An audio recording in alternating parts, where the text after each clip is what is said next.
नमस्कार। बाजार आज और कल में आप सभी का स्वागत है। मैं हूं स्वाति रायना। बताएंगे बाजार में आज का पूरा एक्शन, साथ ही कल के लिए क्या रहे स्ट्रैटेजी और शेयरों में कमाई के शानदार मौके। आप भी पूछ सकते हैं हमसे सवाल। हमारा फोन नंबर है 02223001634 या फिर आप हमें 02223001635 पर कॉल कीजिए। फेसबुक पर @ZEE बिजनेस ऑनलाइन, ट्विटर पर @ZEE बिजनेस अपने सवाल भेजिए #बाजार आज और कल लिखकर। आपके कल के बाजार पर स्ट्रैटेजी के लिए हम बात करेंगे जी बिजनेस के मैनेजिंग एडिटर अनिल सिंघवी से। साथ ही हमारे साथ खास मेहमान आज हैं सेठी फिनमार्ट के MD विकास सेठी। विकास सर, बहुत स्वागत करते हैं हम आपका आज के इस शो में। बाजार कैसा रहा उस पर सबसे पहले चर्चा कर लेते हैं। तो हमने देखा हफ्ते का पहला कारोबारी दिन बाजार में हुई भारी मुनाफा वसूली। अंत में सेंसेक्स 1000 से ज्यादा अंक टूटकर 70,370 के लेवल पर बंद हुआ। निफ्टी 333 अंक गिरकर 21,240 के करीब बंद हुआ। बैंक निफ्टी में बड़ी गिरावट दिखी और बैंक निफ्टी 1000 अंक गिरकर 45,000 के पार बंद हुआ।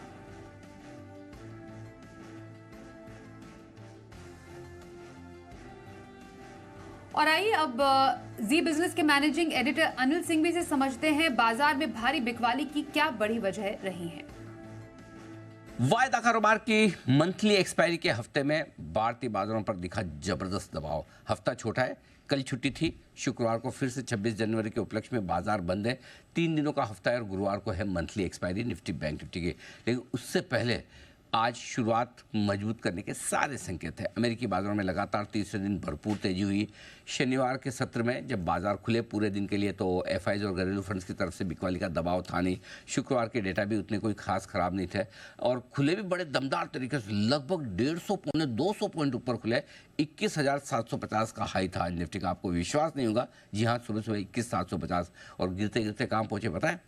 21,200, 550 पॉइंट का कट ऊपर से। और अगर ये आपको ज़्यादा लग रहा तो बैंक निफ्टी बता दूं आपको, बैंक निफ्टी में गिरावट तो और भी ज़्यादा थी। 46,580 का हाई बनाकर 44,900 तक 1,700 पॉइंट से ज़्यादा ऊपरी स्तर से बैंक निफ्टी घटता हुआ दिखा। मिड कैप स्मॉल कैप शेयरों में भी भयंकर कमजोरी का माहौल दिखा और आज कमजोरी को लीड उन्होंने ही किया और करीबन 1,500 पॉइंट का नुकसान मिड कैप इंडेक्स में देखने को मिलेगा।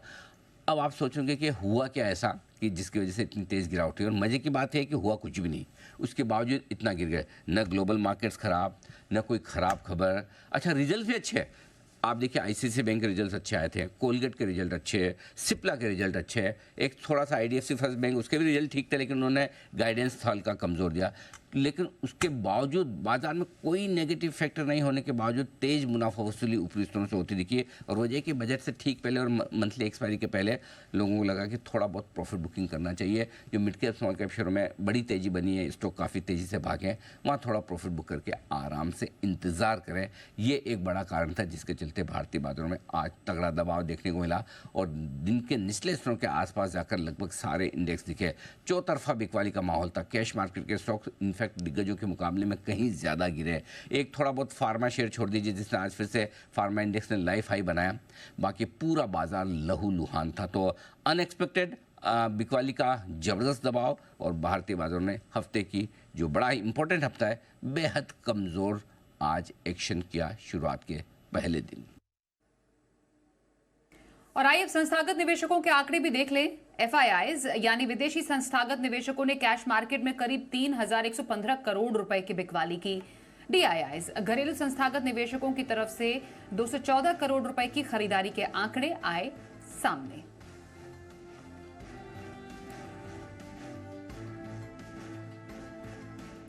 आइए अब विकास सेठी जी के पास चलते हैं। विकास सर, भारी मुनाफा वसूली का शिकार हुआ बाजार, छोटा हफ्ता, क्या ट्रेंड एक्सपेक्ट करें अब इस पूरे हफ्ते?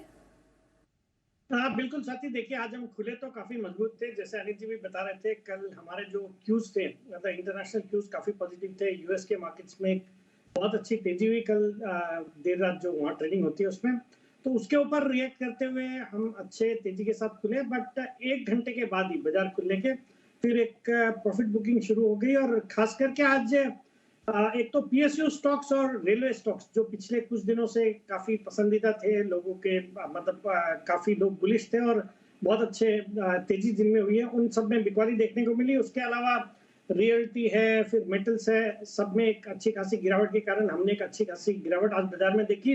ये जो पिछले बुधवार को एचडीएफसी बैंक के जिस दिन नतीजे आए थे, उस दिन जो गिरावट हुई थी निफ्टी में, उस तरह की गिरावट थी, बट उस दिन तो वो एक सेक्टर या स्टॉक स्पेसिफिक एक्टिविटी ज्यादा थी। आज ब्रॉडर मार्केट्स में ज्यादा बड़ी गिरावट थी और खाली एक फार्मा का ही जो सेक्टर था वही पॉजिटिव था और आईटी भी कुछ हद तक पॉजिटिव था।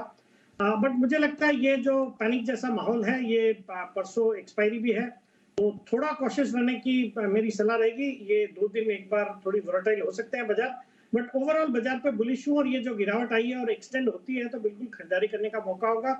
अच्छी क्वालिटी के स्टॉक्स, अच्छे सेक्टर जो बजट से भी फायदा जिनको हो सकता है, मुझे लगता है उन सब सेक्टर्स से अच्छी क्वालिटी के स्टॉक्स ढूंढ के रखें और अगर ये कल एक्सटेंड होती है तो वहां पे बिल्कुल खरीदारी करने का मौका ढूंढें। बिल्कुल, तो ये रही राय बाजार पर विकास जी की ओर से। सर, अब पोजिशनल व्यू कौन से स्टॉक में रखने की सलाह रहेगी आपकी? देखिए स्वाति, पोजिशनली मेरी खरीदारी करने की सलाह रहेगी जे कुमार इंफ्रास्ट्रक्चर में। ये एक अच्छी क्वालिटी की इंफ्रा कंपनी है जो कि इंफ्रास्ट्रक्चर कंस्ट्रक्शन और जिसमें ये मेट्रो प्रोजेक्ट्स करती है, रोड्स, फिर फ्लाईओवर्स वगैरह बनाती है। और ये कंपनी, हम मुंबई में जो मेट्रो का एक काम हो रहा है उसमें हम देखते हैं इसका बहुत बड़ा रोल है। काफी काम इन्होंने किया मुंबई मेट्रो के लिए, फिर सूरत के मेट्रो पे भी काम कर रही है और कई सारे प्रेस्टिजियस प्रोजेक्ट जैसे बॉम्बे दिल्ली एक्सप्रेसवे वगैरह पे भी इनका योगदान रहा है। और बाकी एक जबरदस्त ऑर्डर बुक है, कुछ 11,500-12 हजार करोड़ की ऑर्डर बुक है। और जिस तरह से हम देख रहे हैं सरकार का फोकस है इंफ्रास्ट्रक्चर के ऊपर और आने वाले बजट से भी काफी अच्छी उम्मीदें हैं, मुझे लगता है ये स्टॉक अच्छा करेगा। और वैल्यूएशन के लिहाज से इन लेवल्स पे बहुत अट्रैक्टिव लगता है कंपेयर टू इट्स पीएस। इस सेक्टर में बाकी कंपनियां काफी एक्सपेंसिव वैल्यूएशन पे ट्रेड कर रही है, उसके कंपैरिजन में सस्ता लगता है। और सितंबर तिमाही भी बहुत अच्छी थी और मेरा ये मानना है कि दिसंबर तिमाही के भी नतीजे अच्छे रहने चाहिए इसके, तो इसमें खरीदारी करने की सलाह। और मेरा इसमें पोजिशनल टारगेट है 620 रुपए का, स्टॉप लॉस रखना है 560 रुपए का। जे कुमार इंफ्रा, ये है पोजिशनल व्यू का स्टॉक, इसमें खरीदारी की सलाह आई है विकास सेठी जी की तरफ से। सर, अब लॉन्ग टर्म स्टॉक की बात कर लेते हैं। लंबी अवधि में कहां पर आपकी खरीदारी की सलाह रहेगी? लॉन्ग टर्म के लिए स्वाति खरीदारी करने की सलाह रहेगी भारत इलेक्ट्रॉनिक्स में, जो आज 187 के आसपास बंद हुआ है। एक भारत की लीडिंग डिफेंस और एरोस्पेस वाली कंपनी है और आजकल ये कंपनी इसके अलावा ईवी चार्जिंग इंफ्रास्ट्रक्चर, फिर रेलवेज, मेट्रो, एयरपोर्ट्स और ईवीएम्स भी बनाती है। इलेक्ट्रिक जो वोटिंग मशीन्स है वो भी बनाती है ये कंपनी। बहुत ही जबरदस्त कंपनी है और सरकार का हमने देखा फोकस है पूरा डिफेंस के ऊपर, मेक इन इंडिया को बढ़ावा देने के ऊपर। एक जबरदस्त 70,000 करोड़ की इनकी ऑर्डर बुक है और फंडामेंटल्स बहुत ही मजबूत है। और ये कंपनी कई सारे जो हाई ग्रोथ एरियाज है वहां पे फोकस कर रही है, जैसे स्पेस इलेक्ट्रॉनिक्स है, सोलर पावर प्रोजेक्ट्स है, ड्रोन्स है, सेमीकंडक्टर चिप्स है। इन सब सेक्टर्स में ये ऑपरेट करने लगी या उसमें एक सीरियस हो रहे हैं। मैं बीईएल की बात कर रहा हूँ, भारत इलेक्ट्रॉनिक्स, स्क्रीन पे बीएचईएल दिखाई दे रहा है, तो बीईएल में खरीदारी करने की सलाह है। और बाकी फंडामेंटल्स बहुत ही मजबूत है, वैल्यूएशंस भी रीजनेबल है, एक जीरो डेट कंपनी है और एफआईडीआईज भी अच्छे खासे इसमें हिस्सेदारी रखते हैं, जिसमें प्रोमिनेंट है एचडीएफसी, फिर कोटक, मिरे वगैरह। मुझे लगता है इस स्टॉक को करंट लेवल्स पे खरीदे, स्टैगर्ड रूप में बाइंग करनी चाहिए इसमें। और मेरा इसमें लॉन्ग टर्म टारगेट है 250 रुपए।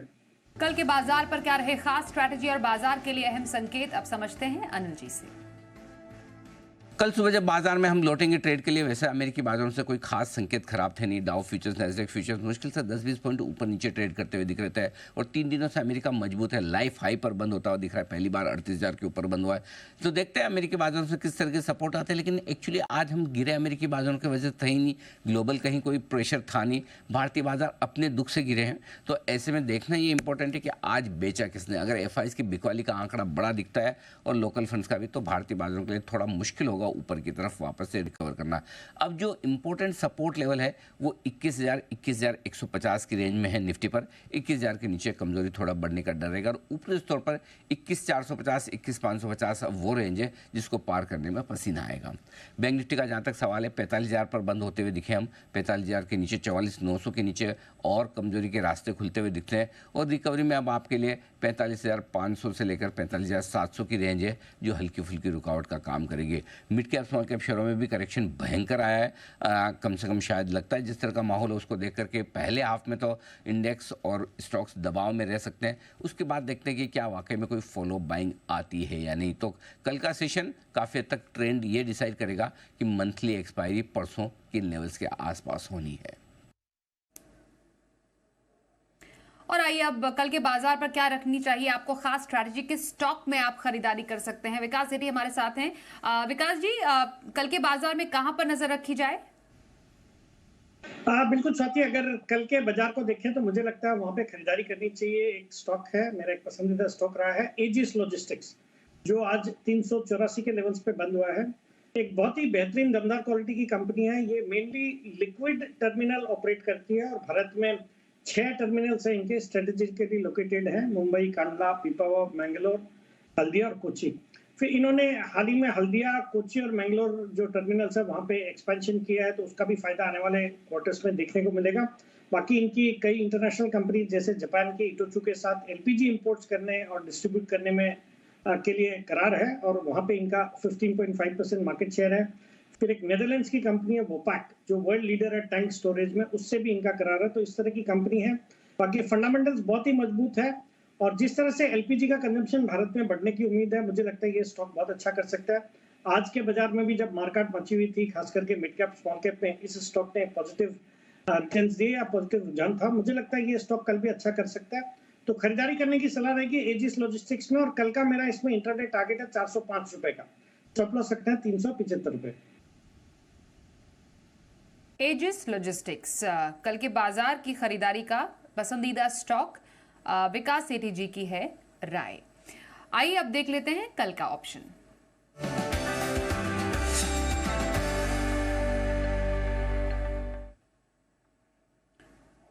एक्सिस सिक्योरिटीज के राजेश पालविया हमारे साथ हैं। स्वागत करते हैं राजेश जी आपका। जानना चाहेंगे कल के बाजार में कहां पर स्ट्रैटेजी बनाने की आपकी सलाह रहेगी? Good evening Swati ji. तो देखिए, आज जिस तरीके से मार्केट में सेल ऑफ देखने को मिला और मार्केट ने अपना एक इम्पोर्टेंट सपोर्ट एरिया 21,500 का भी आज तोड़ के उसके नीचे बंद होते हुए दिखा, तो एक पुट बेस्ड कंसंट्रेशन एरिया को आज ब्रेकडाउन देखने को मिला। और जिस तरीके से डेटा बने, हमें लगता है यहाँ पे इमीडिएट जो लेवल है वो 21,000 पे ही अब मेजर यहाँ पे सपोर्ट बनते हुए दिख रहा है। तो निफ्टी अगर 21,350 के नीचे ही सस्टेन करेगा तो हमें लगता है ये डाउन मूव फर्दर एक्सटेंड होगा टूवर्ड्स 21,000 की तरफ। तो यहाँ पे 21,200 का पुट ऑप्शन बाय करने की सलाह देंगे, जो कि करीब क्लोज हुआ है आज 111 रुपए के आसपास। यहाँ पे बाय करने की सलाह है और डाउन हमें लगता है कि यहाँ पे 80 रुपीज के स्टॉप लॉस से इस पुट को बाय किया जा सकता है और अपसाइड में इसके जो टारगेट आ सकते हैं वो करीब 140 से लेके 150 तक की अपसाइड इस पुट में आते हुए दिख सकती। तो हमें लगता है यहाँ पे फर्दर डाउन साइड का मूव एक्सटेंड होते हुए दिखेगा।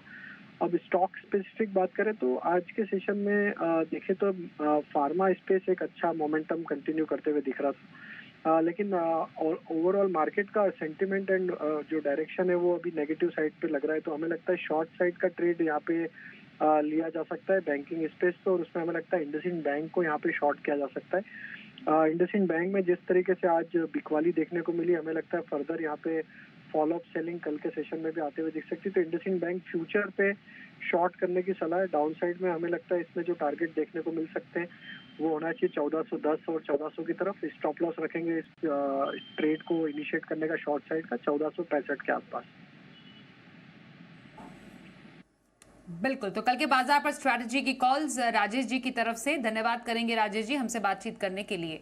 और विकास जी आपका भी धन्यवाद, हमारे साथ इस कार्यक्रम में आप शामिल हुए। बाजार आज और कल में बस इतना ही। रुकेंगे एक ब्रेक के लिए, देखते रहिए जी बिजनेस।